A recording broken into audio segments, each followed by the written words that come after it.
ನಾಳೆ ಆಗಸ್ಟ್ 19 ಮಂಗಳವಾರ ಅತ್ಯಂತ ಶ್ರೇಷ್ಠ ಶ್ರಾವಣ ಮಾಸ ಕೃಷ್ಣ ಪಕ್ಷದ ಏಕಾದಶಿಯನ್ನು ಆಚರಿಸಲಾಗುತ್ತಿದ್ದು, ಈ ಏಕಾದಶಿಗೆ ಅಜಾ ಏಕಾದಶಿ ಎಂದು ಕರೆಯುತ್ತಾರೆ.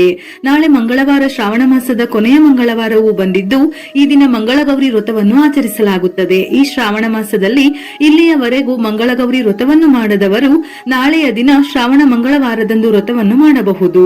ಮಂಗಳವಾರ ಏಕಾದಶಿ ಬರುವುದು ಬಹಳ ಶ್ರೇಷ್ಠ. ಅದರಲ್ಲೂ ನಾಳೆ ಅನೇಕ ಶುಭ ಯೋಗಗಳು ರೂಪುಗೊಳ್ಳಲಿವೆ. ಇಂತಹ ಅದ್ಭುತ ದಿನ ಮತ್ತೆ ಮತ್ತೆ ಬರುವುದಿಲ್ಲ. ಇದರ ಜೊತೆಯಲ್ಲಿ ನಾಳೆ ಮಂಗಳವಾರ ಆರಿದ್ರ ನಕ್ಷತ್ರವು ಕೂಡ ರೂಪುಗೊಂಡಿರುವುದು ಬಹಳ ವಿಶೇಷ. ಹಾಗಾಗಿ ನಾಳೆ ತಪ್ಪದೆ ನಿಮ್ಮ ಕೈಲಾದಷ್ಟು ಶ್ರಾವಣ ಮಂಗಳವಾರದ ಪೂಜೆ ಮತ್ತು ವಿಷ್ಣು ಸಮೇತ ಲಕ್ಷ್ಮಿಯ ಆರಾಧನೆ ಮಾಡಿದರೆ ಲಕ್ಷ್ಮೀ ನಾರಾಯಣರ ಸಂಪೂರ್ಣ ಅನುಗ್ರಹ ಲಭಿಸುತ್ತದೆ. ನಿಮ್ಮ ಕುಟುಂಬಕ್ಕೆ ಅಪಾರ ಸಂಪತ್ತು ಪ್ರಾಪ್ತಿಯಾಗುವುದಲ್ಲದೆ ಈ ವರ್ಷ ಪೂರ್ತಿ ನಿಮ್ಮ ಕುಟುಂಬಕ್ಕೆ ಅಷ್ಟೈಶ್ವರ್ಯಗಳು ಲಭಿಸುತ್ತವೆ. ಏಕಾದಶಿ ತಿಥಿ ಸಮಯವು ಆಗಸ್ಟ್ 18ರ ಸಂಜೆ 5:22 ಆರಂಭವಾಗಿ ಆಗಸ್ಟ್ 19ರ ಮಧ್ಯಾಹ್ನ 3:32 ಮುಕ್ತಾಯವಾಗುತ್ತದೆ. ನಾಳೆ ಬೆಳಿಗ್ಗೆ ಬೇಗ ಎದ್ದು ಮನೆಯನ್ನು ಶುದ್ಧ ಮಾಡಿ ವೆಂಕಟೇಶ್ವರ ಸ್ವಾಮಿ ಅಥವಾ ವಿಷ್ಣು ದೇವರನ್ನು ಪೂಜಿಸಬೇಕು. ಏಕಾದಶಿ ಪೂಜೆಯನ್ನು ಪ್ರಾರಂಭಿಸುವ ಮೊದಲು ಮಹಿಳೆಯರು ಕಾಲಿಗೆ ಅರಿಶಿನ ಹಚ್ಚಿಕೊಂಡು ಹಣೆಗೆ ಕುಂಕುಮವನ್ನು ಇಟ್ಟುಕೊಂಡರೆ ಬಹಳ ಶ್ರೇಷ್ಠ. ದೇವರ ಮನೆಯಲ್ಲಿ ಚಿಕ್ಕ ರಂಗೋಲಿ ಹಾಕಿ ಮನೆಯಲ್ಲಿ ದೀಪಾರಾಧನೆ ಪ್ರಾರಂಭಿಸಬೇಕು. ನಾಳೆಯ ದಿನ ವೆಂಕಟೇಶ್ವರ ಸ್ವಾಮಿ ಅಥವಾ ವಿಷ್ಣು ದೇವರಿಗೆ ಮತ್ತು ಲಕ್ಷ್ಮೀ ದೇವಿಯನ್ನು ಗುಲಾಬಿ ಹೂವುಗಳಿಂದ ಅಥವಾ ಮಲ್ಲಿಗೆ ಹೂವುಗಳಿಂದ ಅಲಂಕರಿಸಿ. ಯಾಕೆಂದರೆ ಈ ಏಕಾದಶಿ ದಿನದಂದು ಲಕ್ಷ್ಮೀ ನಾರಾಯಣರನ್ನು ಗುಲಾಬಿ ಮತ್ತು ಮಲ್ಲಿಗೆ ಹೂವುಗಳಿಂದ ಪೂಜಿಸಿದರೆ ಸ್ವಾಮಿಯ ಅನುಗ್ರಹವನ್ನು ಸುಲಭವಾಗಿ ಪಡೆಯಬಹುದು. ಈ ಏಕಾದಶಿ ವ್ರತವನ್ನು ಪೂರ್ಣ ಭಕ್ತಿಯಿಂದ ಆಚರಿಸುವ ಭಕ್ತರು ಭಗವಾನ್ ವಿಷ್ಣುವಿನ ಆಶೀರ್ವಾದದಿಂದ ಸಂತೋಷ, ಉತ್ತಮ ಆರೋಗ್ಯ, ಸಂಪತ್ತು, ಸಮೃದ್ಧಿಯನ್ನು ಪಡೆದುಕೊಳ್ಳುತ್ತಾರೆ.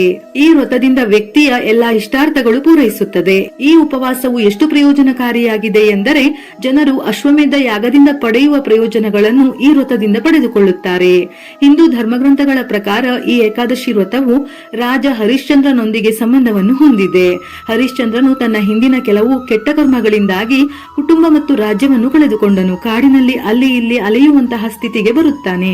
ಒಮ್ಮೆ ಹರಿಶ್ಚಂದ್ರನು ಗೌತಮ ಋಷಿಯನ್ನು ಭೇಟಿಯಾಗಿ ತನ್ನ ಸ್ಥಿತಿಯನ್ನು ವಿವರಿಸಿದನು. ತನ್ನ ಸಮಸ್ಯೆಗೆ ಪರಿಹಾರ ನೀಡುವಂತೆ ಕೇಳಿಕೊಂಡನು. ಆಗ ಗೌತಮ ಮುನಿಗಳು ಹರಿಶ್ಚಂದ್ರನಿಗೆ ಅಜಾ ಏಕಾದಶಿ ವ್ರತವನ್ನು ಆಚರಿಸುವಂತೆ ಸಲಹೆ ನೀಡಿದರು. ಗೌತಮ ಋಷಿಗಳು ಹೇಳಿದಂತೆ ಪೂರ್ಣ ಭಕ್ತಿಯಿಂದ ವ್ರತವನ್ನು ಆಚರಿಸಿದನು. ಇದರ ಫಲವಾಗಿ ತನ್ನ ರಾಜ್ಯ ಮತ್ತು ಪತ್ನಿ, ಮಗುವನ್ನು ಮರಳಿ ಪಡೆದನು.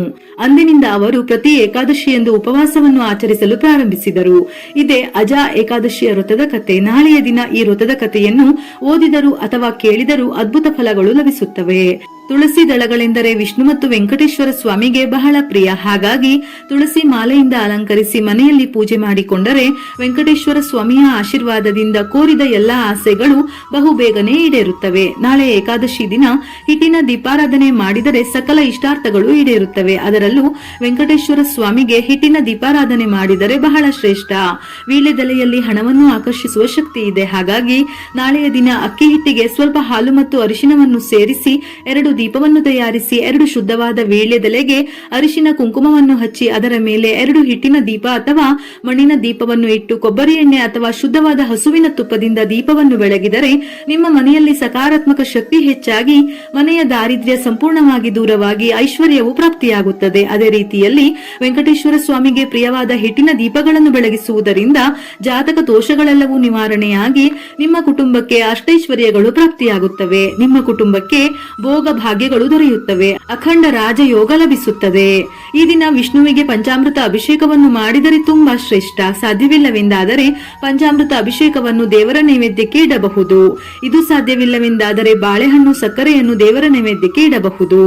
ನಾಳೆ ಸಂಜೆ ಸೂರ್ಯಾಸ್ತದ ನಂತರ ಮಹಿಳೆಯರು ಮನೆಯ ಹೊಸ್ತಿಲು ಬಾಗಿಲಿಗೆ ಆರತಿ ಬೆಳಗಿ ಮನೆಯ ಮುಂದೆ 2 ದೀಪಗಳನ್ನು ಬೆಳಗಿಸಿ. ನಿಮ್ಮ ಮನೆಗೆ ಲಕ್ಷ್ಮೀ ದೇವಿ ತಕ್ಷಣವೇ ಪ್ರವೇಶಿಸುತ್ತಾಳೆ. ಹೊಸ್ತಿಲಿನಲ್ಲಿ ಲಕ್ಷ್ಮೀ ನಾರಾಯಣರ ಸಾನ್ನಿಧ್ಯ ಇರುವುದರಿಂದ ನಾಳೆ ಸಂಜೆ ಹೊಸ್ತಿಲು ಪೂಜೆ ಮಾಡಿದರೆ ಬಹಳ ಶ್ರೇಷ್ಠ. ಈ ಏಕಾದಶಿ ದಿನದಂದು ಅರಳಿ ಮರವನ್ನು ಪೂಜಿಸುವುದು ಬಹಳ ಒಳ್ಳೆಯದು. ಅರಳಿ ಮರದ ಕೆಳಗೆ ದೀಪ ಬೆಳಗಿಸಿ ಪ್ರದಕ್ಷಿಣೆಗಳನ್ನು ಹಾಕಿದರೆ ಸಕಲ ಪಾಪಗಳೆಲ್ಲವೂ ದೂರವಾಗುತ್ತವೆ. ಹಾಗೆಯೇ ನಿಮ್ಮ ಕುಟುಂಬಕ್ಕೆ ತುಂಬಾ ಒಳ್ಳೆಯದಾಗುತ್ತದೆ. ಅದೇ ರೀತಿಯಲ್ಲಿ ವಿಷ್ಣು ಸಹಸ್ರನಾಮವನ್ನು ಓದಿದರೆ ವಿಷ್ಣುಮೂರ್ತಿಯ ಅನುಗ್ರಹವು ಸಂಪೂರ್ಣವಾಗಿ ದೊರೆಯುತ್ತದೆ. ನಾಳೆ ತಪ್ಪದೆ ಪ್ರತಿಯೊಬ್ಬರು ಗೋಮಾತೆಯನ್ನು ಪೂಜಿಸಿ. ಗೋಮಾತೆಯಲ್ಲಿ 33 ಕೋಟಿ ದೇವತೆಗಳು ನೆಲೆಸಿರುತ್ತಾರೆ. ಆದ್ದರಿಂದ ಗೋಮಾತೆಗೆ ಬಾಳೆಹಣ್ಣು ತಿನ್ನಿಸುವುದು, ಹಸಿರು ಹುಲ್ಲನ್ನು ಆಹಾರವಾಗಿ ನೀಡಿದರೆ ಅಪಾರವಾದ ರಾಜಯೋಗ ಒಲಿಯುತ್ತದೆ. ಮುಕ್ಕೋಟಿ ದೇವತೆಗಳು ಸಂತೋಷಗೊಂಡು ನಿಮ್ಮ ಮನೆಯಲ್ಲಿ ಧನ ಸಂಪತ್ತು ವೃದ್ಧಿಯಾಗುವುದಲ್ಲದೆ ಲಕ್ಷ್ಮೀ ನಾರಾಯಣರ ಸಂಪೂರ್ಣ ಅನುಗ್ರಹ ಲಭಿಸುತ್ತದೆ. ಶಾಸ್ತ್ರಗಳ ಪ್ರಕಾರ ಏಕಾದಶಿ ದಿನದಂದು ಉಪವಾಸವಿದ್ದರೆ ಅಶ್ವಮೇಧ ಯಾಗ ಮಾಡಿದಷ್ಟು ಪುಣ್ಯ ಫಲ ಲಭಿಸುತ್ತದೆ. ಅಷ್ಟೈಶ್ವರ್ಯಗಳು, ಆಯುರಾರೋಗ್ಯಗಳು ದೊರೆಯುತ್ತದೆ.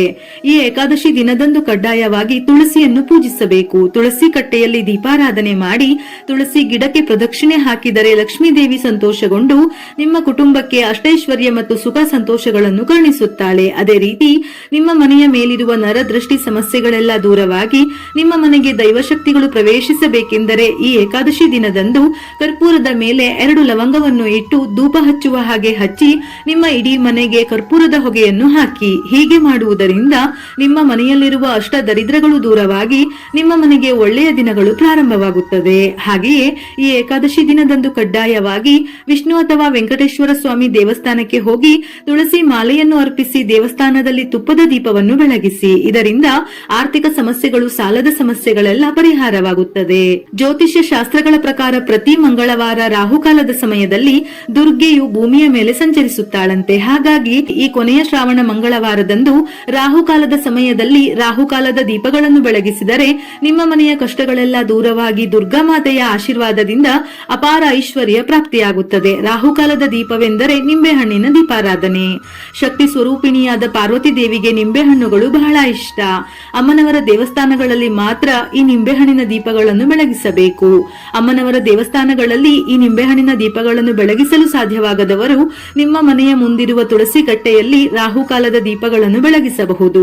ಈ ಕೊನೆಯ ಶ್ರಾವಣ ಮಂಗಳವಾರದಂದು, ಅದರಲ್ಲೂ ಏಕಾದಶಿ ತಿಥಿಯಂದು ರಾಹುಕಾಲದ ದೀಪಗಳನ್ನು ಬೆಳಗಿಸಿದರೆ ನಿಮ್ಮ ಜನ್ಮ ಸಾರ್ಥಕವಾದಂತೆ. ನಿಮ್ಮ ಕುಟುಂಬವೆಲ್ಲ ಆಯುರಾರೋಗ್ಯಗಳೊಂದಿಗೆ ತಲೆಮಾರುಗಳ ಕಾಲ ಕಡಿಮೆಯಾಗದ ಐಶ್ವರ್ಯದಿಂದ ತುಂಬಿರುತ್ತದೆ. ಆದ್ದರಿಂದ ಈ ಶ್ರಾವಣ ಮಂಗಳವಾರದಂದು ಮಧ್ಯಾಹ್ನ 3 ಗಂಟೆಯಿಂದ 4:30 ರಾಹುಕಾಲ ಇರುತ್ತದೆ. ಈ ಸಮಯದಲ್ಲಿ ಯಾವುದಾದರೂ ಅಮ್ಮನವರ ದೇವಸ್ಥಾನಕ್ಕೆ ಹೋಗಿ ದೇವಸ್ಥಾನದಲ್ಲಿ ನಿಂಬೆಹಣ್ಣಿನ ದೀಪಗಳನ್ನು ಬೆಳಗಿಸಿ. ಅಮ್ಮನವರ ದೇವಸ್ಥಾನಕ್ಕೆ ಹೋಗಿ ಮೊದಲು ದೇವಸ್ಥಾನದ ಸುತ್ತ ಪ್ರದಕ್ಷಿಣೆ ಹಾಕಿ ಅಮ್ಮನವರ ದರ್ಶನ ಪಡೆದು ದೇವಸ್ಥಾನದ ಆವರಣದಲ್ಲಿ ಒಂದು ಸ್ವಚ್ಛ ಜಾಗದಲ್ಲಿ ಕುಳಿತು ನಿಂಬೆಹಣ್ಣಿನ ದೀಪಗಳನ್ನು ಬೆಳಗಿಸಿ. ವೀಳ್ಯದೆಲೆಯ ಮೇಲೆ ನಿಂಬೆಹಣ್ಣಿನ ದೀಪಗಳನ್ನು ಬೆಳಗಿಸಬೇಕು. ಆದ್ದರಿಂದ ಒಂದು ವೀಳ್ಯದೆಲೆಯನ್ನು ತೆಗೆದುಕೊಂಡು ಅದರ ಮೇಲೆ ರಂಗೋಲಿ ಹಾಕಿ ಅರಿಶಿನದಿಂದ ಗಣಪತಿ ಮತ್ತು ಗೌರಿ ದೇವಿಯನ್ನು ತಯಾರಿಸಬೇಕು. ನಂತರ ನಿಂಬೆಹಣ್ಣುಗಳನ್ನು ತೆಗೆದುಕೊಂಡು ಪ್ರತಿಯೊಂದು ನಿಂಬೆಹಣ್ಣನ್ನು ಅಡ್ಡವಾಗಿ 2 ತುಂಡುಗಳಾಗಿ ಕತ್ತರಿಸಿ ನಿಂಬೆಹಣ್ಣಿನೊಳಗಿನ ತಿರುಳನ್ನು ಸಂಪೂರ್ಣವಾಗಿ ತೆಗೆದು ಅದರಲ್ಲಿ ಎಳ್ಳಿನ ಎಣ್ಣೆ ಅಥವಾ ಹಸುವಿನ ತುಪ್ಪವನ್ನು ಹಾಕಿ 9 ನಿಂಬೆಹಣ್ಣಿನ ದೀಪಗಳನ್ನು ಬೆಳಗಿಸಬೇಕು. ಈ ರೀತಿ ನಿಂಬೆಹಣ್ಣಿನ ದೀಪಗಳನ್ನು ಬೆಳಗಿಸಿದರೆ ನೀವು ಕೋರಿದ ಆಸೆಗಳೆಲ್ಲ 1 ತಿಂಗಳು ತುಂಬುವ ಮೊದಲೇ ತಕ್ಷಣವೇ ಈಡೇರುತ್ತದೆ. ವಿಡಿಯೋ ಇಷ್ಟ ಆಗಿದ್ದಲ್ಲಿ ಮರೆಯದೆ ಲೈಕ್ ಕೊಟ್ಟು ನಿಮ್ಮವರಿಗೆ ಶೇರ್ ಮಾಡಿ. ಇದೇ ರೀತಿಯ ಮನಮುಟ್ಟುವ ಉಪಯುಕ್ತ ಮಾಹಿತಿಗಳಿಗಾಗಿ ಮತ್ತೆ ಭೇಟಿಯಾಗೋಣ.